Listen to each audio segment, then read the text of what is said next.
दोस्तों, डेजर्ट रोज एजुकेशन के online platform पर आपका स्वागत है।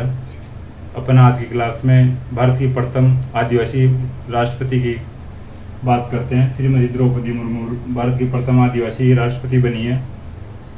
इनके बारे में अपन बेसिक जानकारी प्राप्त कर लेते हैं आज। तो देखिए, द्रौपदी मुर्मू का जन्म 20 जून 1958 को जो उड़ीसा राज्य का मयूरभंज जिला है उसमें पैदापोशी गाँव है उसमें हुआ था भाई।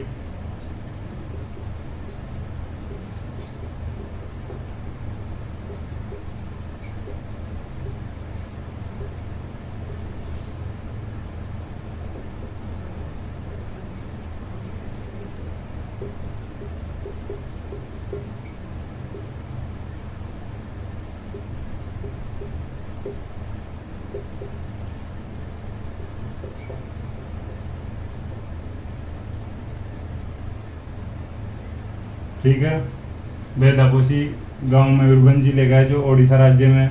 यहाँ पे संताल परिवार में इनका जन्म हुआ था।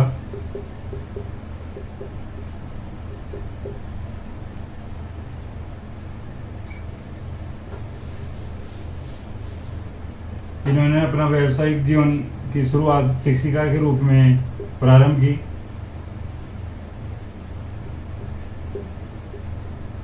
जो प्रारंभिक जो व्यावसायिक जीवन था इनका, उनमें शिक्षिका के रूप में इन्होंने शुरुआत की थी। फिर 1997 में अपनी राजनीतिक करियर की शुरुआत की थी भाई इन्होंने। जो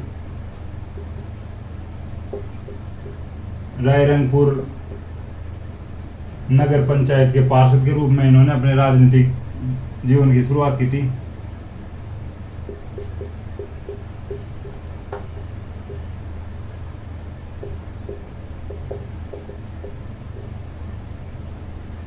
फिर 2015 में झारखंड की राज्यपाल बनी थी। सॉरी, इससे पहले दो फैक्ट हो रहे भाई। देखो, 1997 में इन्होंने पार्षद का चुनाव जीता। फिर 2000 में और 2009 में भारतीय जनता पार्टी से विधायक रह चुकी है।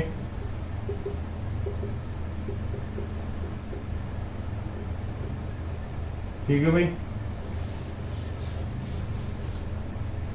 फिर 2015 में झारखंड की राज्यपाल बन चुकी थी।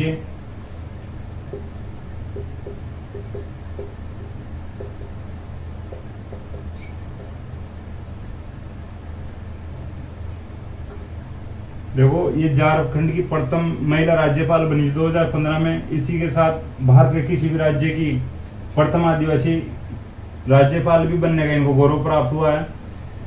और फिर इनके बाद में इनको जो भारतीय जनता पार्टी द्वारा जो 2022 के राष्ट्रपति पद के लिए उम्मीदवार बनाया गया है भाई।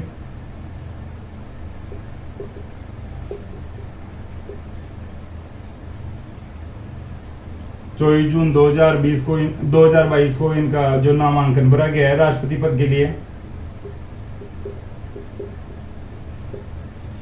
चुनाव हुए, आपको पता होगा, 18 जुलाई को हुए हैं।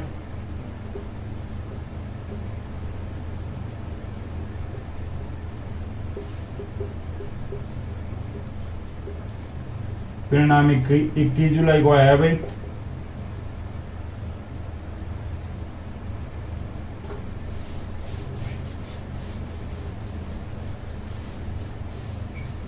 देखो, इनका पारिवारिक जीवन है जो बहुत ही कठिनाइयों में निकला है। इनके जो पति का भी जो आकस्मिक निधन हो गया था और इनके दो बेटों का भी निधन हो चुका है पहले। इनके वर्तमान में एक बेटी है जो भुवनेश्वर में है। और इनकी जो द्रौपदी मुर्मू की जो ग्रेजुएशन हुई है जो रमा देवी महिला महाविद्यालय है जो भुवनेश्वर में है, वो महाविद्यालय, वहाँ से इनकी जो ग्रेजुएशन हुई है रमा देवी महिला महाविद्यालय।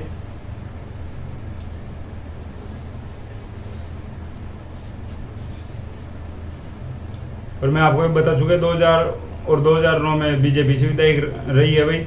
और इनके सामने जो विपक्ष के कैंडिडेट हैं जो यशवंत सिन्हा को बनाया गया था।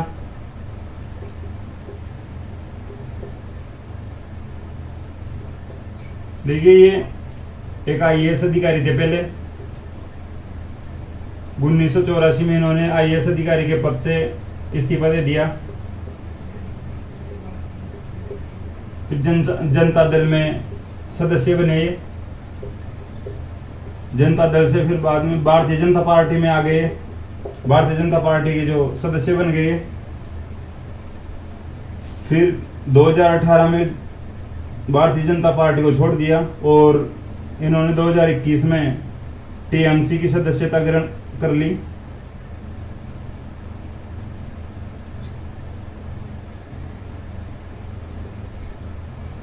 तृणमूल कांग्रेस में आ गए भाई 2021 में। तो इनका जो गठबंधन है यशवंत सिन्हा का, जो टीएमसी और जो विपक्ष की जो संयुक्त पार्टियां हैं, उनका गठबंधन के द्वारा इनको जो विपक्ष का उम्मीदवार घोषित किया गया है।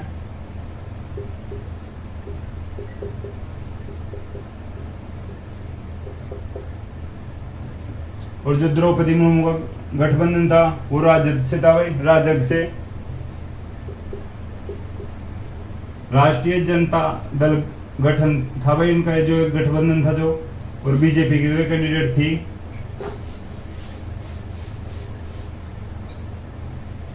फिर देखिए यशवंत सिन्हा जो है, इनका जो गृह राज्य झारखंड है, और द्रौपदी मुर्मू का मैं आपको बता चुका भाई जन्म ही जब ओडिशा में हुआ तो गृह राज्य भी ओडिशा ही होगा। द्रौपदी मुर्मू भारत की 15वीं राष्ट्रपति बनी है भाई।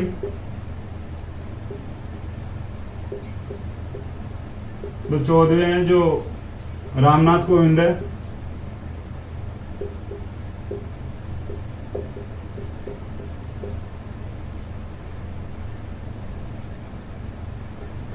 तेरहवें प्रणब मुखर्जी।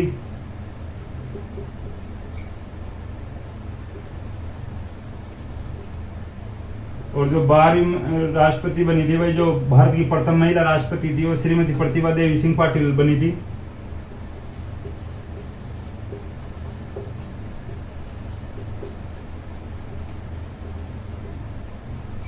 ये 2007 से 2012 तक राष्ट्रपति रही थी भाई प्रतिभा देवी पाटिल।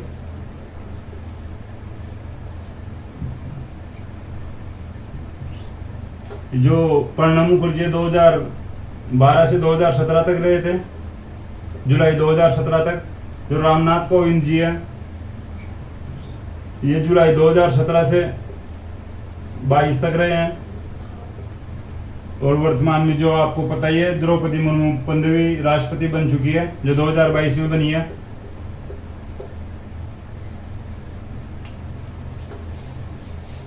देखिए रामनाथ कोविंद के सामने जो पिछले जो विपक्ष का उम्मीदवार था, जो कांग्रेस की मीरा कुमार थी भाई,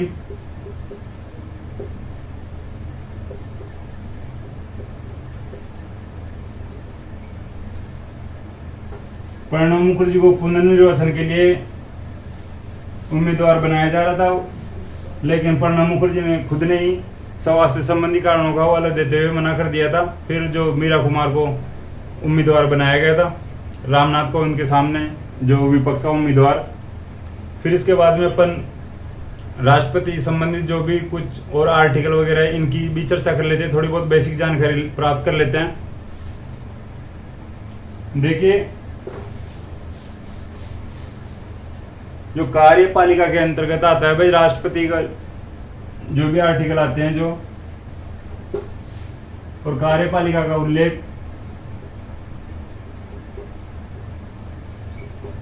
आर्टिकल 52 से 78 तक किया गया है।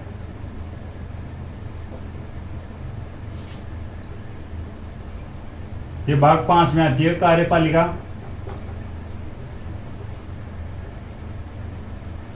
आर्टिकल 52 में उल्लेख किया गया है कि भारत का एक राष्ट्रपति होगा।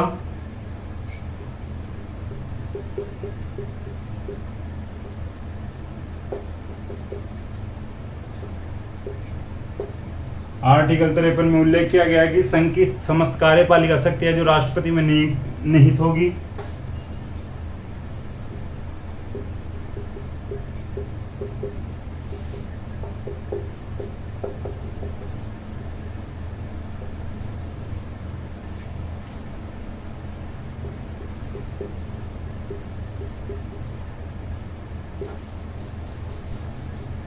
फिर आर्टिकल 74 आता है, तो राष्ट्रपति को सलाह देने के लिए एक मंत्री परिषद का निर्माण किया जाएगा, जो राष्ट्रपति मंत्री परिषद की सलाह पर कार्य करेगा।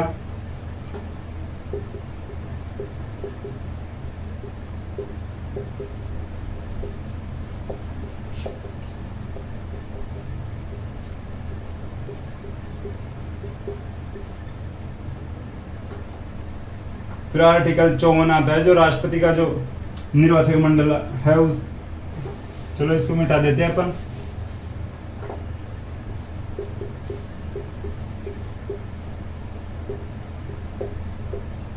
लेकिन निर्वाचन मंडल में कौन कौन आते हैं और कौन कौन नहीं आते मैं बता देता हूं आपको।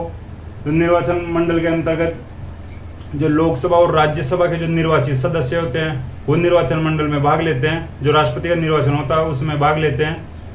और राज्यों की विधानसभाओं के सभी विधानसभाओं के जो निर्वाचित सदस्य होते हैं वो भी निर्वाचन में भाग लेते हैं। और दिल्ली, जम्मू कश्मीर और पांडिचेरी के विधानसभाओं के जो निर्वाचित सदस्य सभी निर्वाचित सदस्य भी भाग लेते हैं राष्ट्रपति के निर्वाचन में।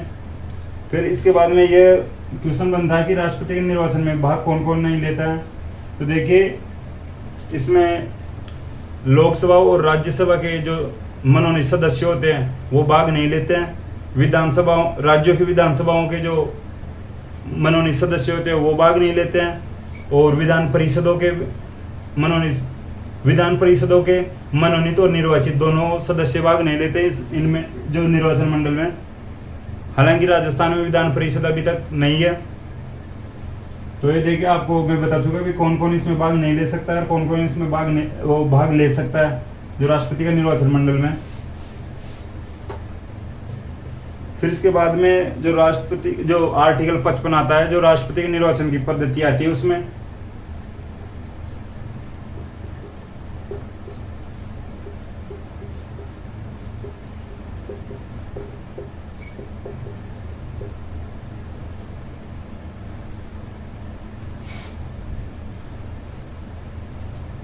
फिर इसके बाद में एक ये इतना तो ध्यान रख लेना भाई, इसमें जो जीत के लिए जो मत होता है 50% प्लस 1 का अनुपात चाहिए भाई। जीत के लिए जितने भी मत होंगे उनके 50% से 1 मत ज्यादा होना चाहिए, उन्हीं की जीत होगी।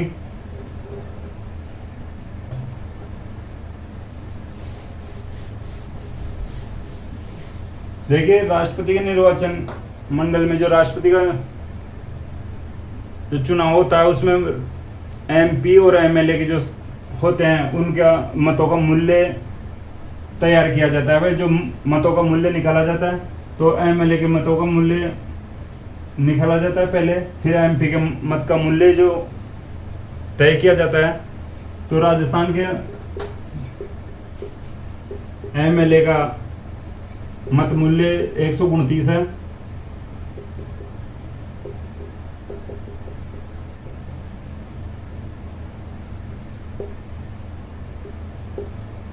आपने देखिए भाई राजस्थान का क्वेश्चन बन सकता है और एक सर्वाधिक मत मूल्य पूछ सकते हैं जो यूपी के एमएलए का है।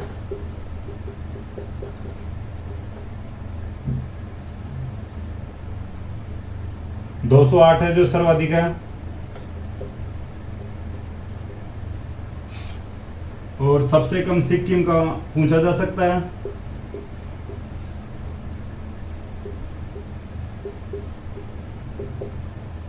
साथ है भाई सिक्किम के एमएलए का मत का मूल्य जो न्यूनतम है। 208 जो सर्वाधिक है यूपी के, राजस्थान के 129 है, सिक्किम के एमएलए का मत मूल्य 7 है जो सबसे न्यूनतम है। फिर इनके बाद में जो एमपी के मत का मूल्य जो भारत के एक एमपी का जो मत मूल्य जो 708 है।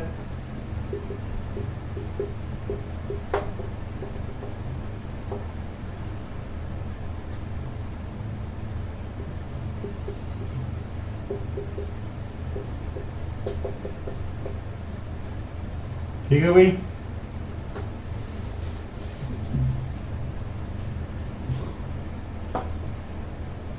फिर इसके बाद में अपन चर्चा करते हैं कि भाई आर्टिकल 56 में जो राष्ट्रपति का जो कार्यकाल आता है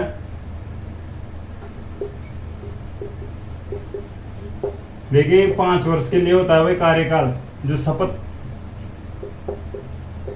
जिस दिन शपथ ग्रहण करता है उसके बाद में 5 वर्ष के लिए कार्यकाल होता है। फिर आर्टिकल 57 की बात करते हैं, इसमें पुनर्निर्वाचन के लिए पात्रता होती है आर्टिकल 57 में।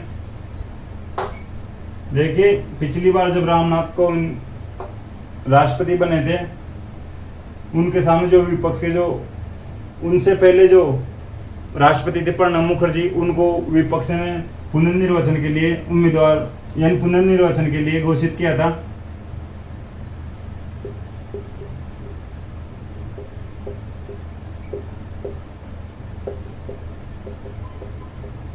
हालांकि प्रणब मुखर्जी ने स्वास्थ्य संबंधी कारणों का हवाला देते हुए मना कर दिया था, मैं पहले बता चुका आपको। फिर आर्टिकल 58 के अंदर जो राष्ट्रपति की योग्यताएं आती है,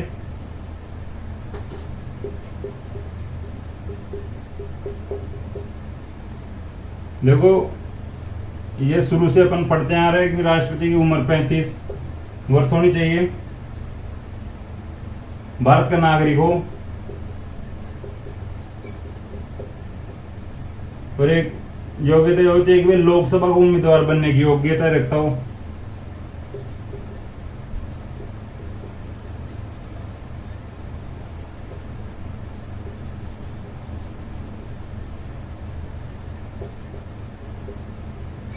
ठीक है भाई।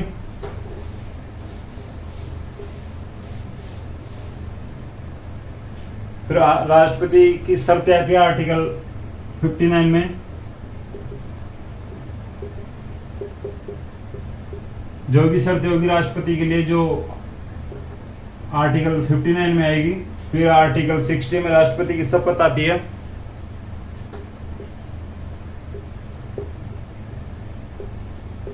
तो वो जो राष्ट्रपति शपथ लेता है वो संविधान व विधि का परिरक्षण, संरक्षण और प्रतिरक्षण की शपथ लेता है।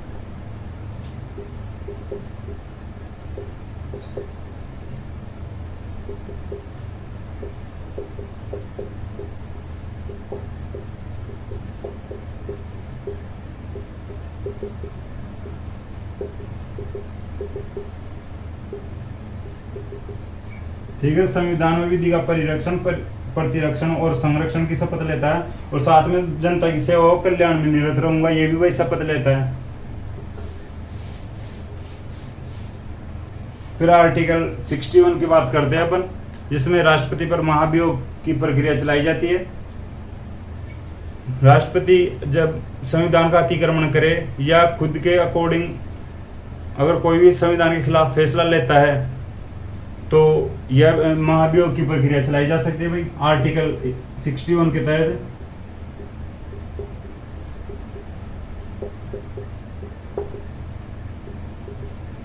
देखो ये महाभियोग की प्रक्रिया जो प्रस्ताव पेश किया जाता है वो लोकसभा और राज्यसभा किसी भी सदन में पेश किया जा सकता है। उस सदन के जो 1/4 सदस्यों के हस्ताक्षर होने चाहिए। जिस भी सदन में जो पेश किया जाता है उस सदन के 1/4 सदस्यों के साइन किए जाने आवश्यक है भाई।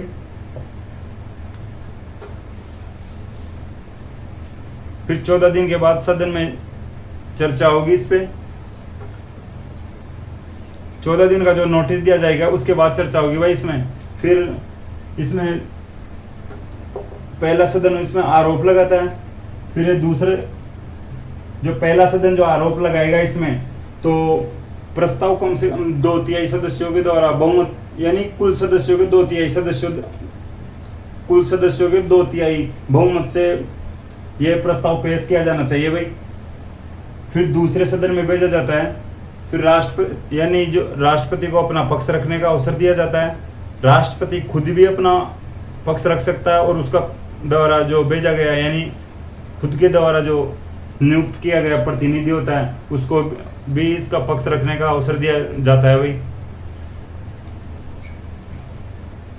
फिर दूसरे सदन में अगर प्रस्ताव जाता है तो दूसरे सदन में भी 2/3 यानी कुल सदस्यों के 2/3 बहुमत से प्रस्ताव पारित किया जाना आवश्यक है। अगर ये प्रस्ताव पारित हो जाता है तो राष्ट्रपति अपने पद से हट जाता है भाई।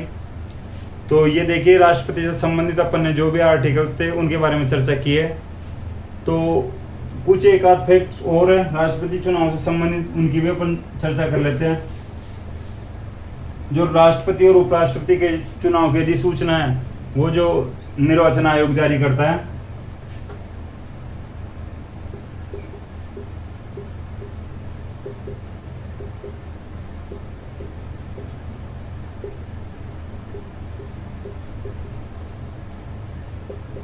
और लोकसभा व राज्यसभा के जो चुनाव की अधिसूचना है जो राष्ट्रपति जारी करता है।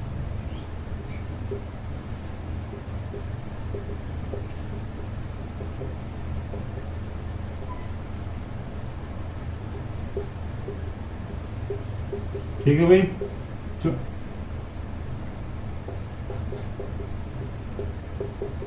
राष्ट्रपति चुनाव की अधिसूचना निर्वाचन आयोग जारी करता है और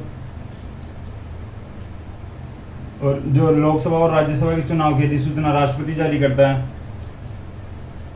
ठीक है दोस्तों, अगर आपको ये वीडियो पसंद आया तो लाइक करें, कमेंट करें और अपने दोस्तों के साथ शेयर करें। Thank you.